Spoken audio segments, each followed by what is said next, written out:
মৰিয়নীত সমজিলা আয়ুক্তৰ কাৰ্যালয় শুভ উদ্বোধন কৰে মন্ত্ৰী যোগেন মোহনে। সদ্য ঘোষিত মৰিয়নী সমজিলা আয়ুক্তৰ কাৰ্যালয় উদ্বোধন কৰে পৰিবহণ পাৰ্বত্য এলেকা উন্নয়ন সমবায় খিলঞ্জীয়া আৰু জনজাতি উন্নয়ন বিভাগৰ মন্ত্ৰী যোগেন মোহনে।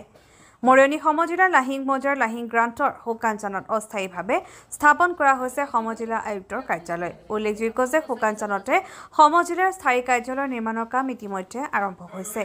মৰিয়নী সমষ্টিৰ 5টা মৌজা সামৰি এই সমজিলা কাৰ্যালয় স্থাপন কৰা হৈছে। পিছলৈ সকলো বিভাগৰ কাম-কাজ এই কাৰ্যালয়তে উপলব্ধ হ'ব বুলি মন্ত্ৰীগৰাকীয়ে জানিবলৈ দিয়ে। অঞ্চলটোত যাতায়াতৰ সুবিধাৰ বাবে পৰিবহণ নিগমৰ বাছ চলাচলৰ ব্যৱস্থা কৰাৰ কথাও উল্লেখ কৰিছে মন্ত্ৰীগৰাকীয়ে। আজিৰ এই উদ্বোধনী অনুষ্ঠানত মৰিয়নীৰ বিধায়ক ৰূপজ্যোতি কুৰ্মী, যোৰহাট জিলাৰ আয়ুক্ত জয় শিৱানী, সমজিলা আয়ুক্ত অভিজিত গগৈ, যোৰহাট জিলাৰ জিলা পৰিষদৰ সভাপতি সুৰজিৎ শইকীয়া, সমজিলা আৰক্ষী অধীক্ষক সুৰজিৎ ভূঞা আৰু পূব যোৰহাট আঞ্চলিক পঞ্চায়তৰ সভাপতি চন্দন গগৈ উপস্থিত থাকে। মৰিয়নীৰ পৰা সূৰ্য দাসৰ ৰিপৰ্ট এনি এক্সপ্ৰেছ। আনুষ্ঠানিকভাৱে কাৰ্যালয়টো উদ্বোধন কৰা হৈছে। ইয়াত চৰকাৰৰ মুখ্যমন্ত্ৰী মহোদয়ৰ যিটো ইচ্ছা প্ৰশাসনক ৰাইজৰ ওচৰলৈ চপাই নিয়া। আজি যিটো যোৰহাটত গৈ জিলা আয়ুক্তৰ ওচৰত কাৰ্যালয়ত কাম কৰিবলগীয়া সেইখিনি ইয়াতে সকলো সম্ভৱ হৈ উঠিব।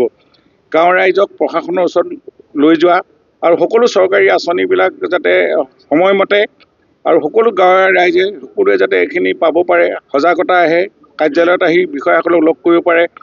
আজি ইয়াত বিশেষকৈ আমি 5টামান বিভাগ আৰু যি ছাপ্লাই যিটো ইম্পৰ্টেণ্ট আছে, MLA MP ফাণ্ডবিলাক ইয়াৰ পৰাই হ'ব আৰু তাতোতকৈ লেণ্ড ৰেভিনিউ কামখিনি যিখিনি মাটি পটা হওক বা বিভিন্ন ধৰণৰ ক্লাছিফিকেশ্যন বা এইবিলাক বিভিন্ন কাম কাজ ইয়াৰ পৰাই হ'ব।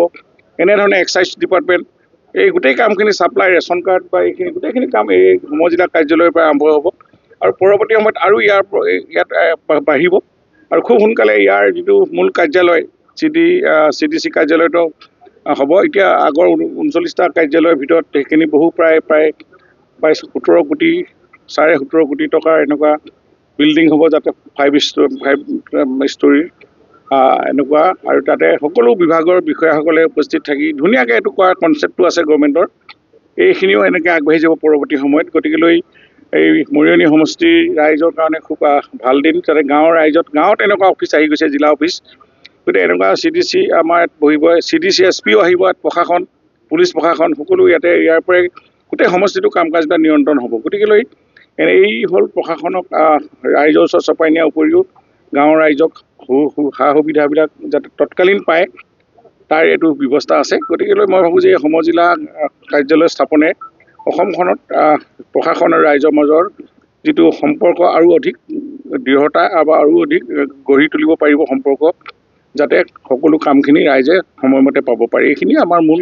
আজি আমি এই মৰিয়নী সমষ্টিৰ এই কাৰ্যালয়টো উদ্বোধন কৰি আনন্দিত হৈছোঁ আৰু আজি ইয়াৰ ৰাইজৰ উপস্থিতিত ভকত বৈষ্ণৱ গায়ন বায়ন আজি ৰাইজৰ যি উল্লাস মালহেৰে এইটো কাৰ্যালয় উদ্বোধন কৰিছে, ই আমাৰ ইতিহাসত ৰৈ যাব আৰু এই শুভ মুহূৰ্তটোত আমি সকলোৱে সাক্ষী হ'বলৈ পাই আনন্দিত হৈছোঁ। মাননীয় সাংবাদিক বন্ধুসকল, মই শ্ৰদ্ধা জনাইছোঁ। তেখেতসকলে এই কথাখিনি এই কনচেপ্টটোৰ ওপৰত লৈ যোৱা গণতন্ত্ৰৰ চতুৰ্থ স্তম্ভ আপোনালোকে গোটেই গাঁৱক সজাগ সৃষ্টি কৰি এখন শক্তিশালী গণতান্ত্ৰিক ৰাষ্ট্ৰ আৰু গণতন্ত্ৰৰ সকলো প্ৰচাৰ আৰু যিহেতু আমাৰ সন্মুখত 15 আগষ্ট আহি আছে আৰু 3 দিনৰ পাছতে তাৰো এইটো খুব এই সময়ত ত্ৰিৰংগা যাত্ৰা বা গণতন্ত্ৰ অধিক শক্তিশালী কৰাৰ এইটো এটা পদক্ষেপ হৈ আছে।